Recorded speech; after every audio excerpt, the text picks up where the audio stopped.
significant ito, Mon, because estimates put condo dwellers in Metro Manila at easily between 500,000 to a million. We don't have the exact figures, yes. pero ang dami ng nakatira ng condo dito sa Metro Manila.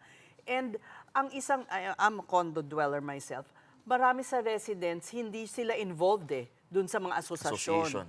Yeah. So this is a lesson rin. Imagine mo kung lindol, kunyari, di ba? Tapos hindi pala safe. And dapat merong mga drills, di ba? Para masubukan yung mga safety measures na nakalagay dun sa building. Ano ba yung mga sinabi sa'yo ng mga residente na wala?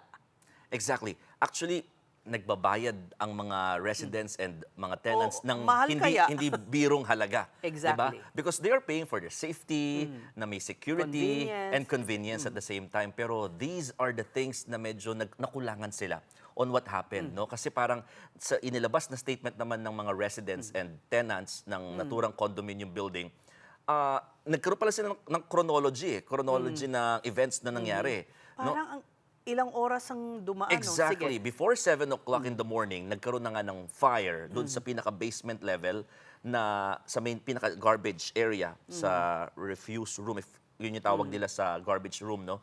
At the same time, after nun, hindi gumana yung exhaust sa taas kasi yung fire mula sa basement, diretso siya sa garbage chute. No?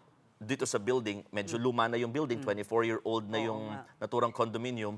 So meron pa siyang garbage chute and then lahat na dapat na usok pataas, hindi lumabas. So nagka-stuck.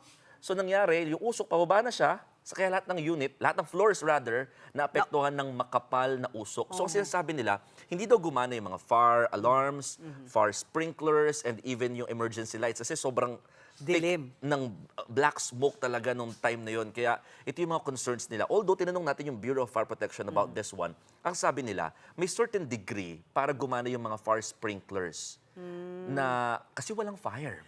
So it's more the smoke. O anong sabi ng Bureau of Fire Protection? Mas matindi ba ang epekto ng toxic smoke?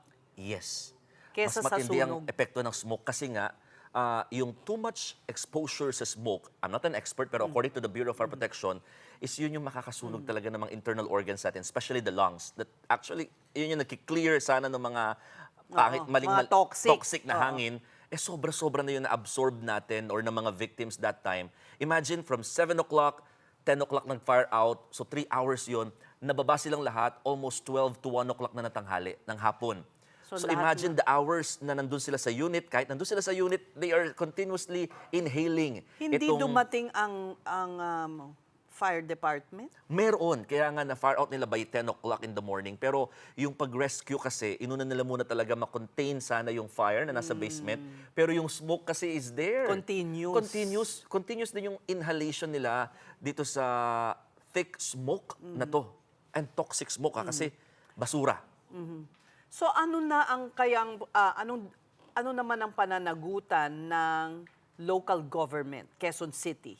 Ano daw ang sinasabi naman ng action nila? Ang sinasabi naman ng Quezon City government dito, says, is they are also one with the residents about sa pag-iimbestiga na sana magkaroon ng masusing investigation on the matter. Gusto nila mapanagot ang dapat managot kasi nga, based on the records, updated yung fire safety measures na ginagawa dito sa condominium. Inspection. Yes, updated lahat. Kaya ang tanong nila, paano nagkaroon ng problema during that time? So ito yung mga iniimbestigahan ngayon ng BFP. At saka paano nagkaroon ng apoy dun sa garbage? At saka kung paano ang inspection na ginawa nila? Exactly. So kailan daw yung last inspection? ang sabi nila, well, the last inspection hindi nila dinetalye sa akin, pero this year daw yon. So technically, it's been 6 months lang. So ang sinasabi nila ngayon, kailangan malaman yung pinaka-cause ng fire. Kasi may mga explosion pa silang narinig yung residents eh. So ang sabi naman ng Bureau of Fire, it might be about short circuit na. Kaya nagkaroon na ng mga ganong klase mga explosion.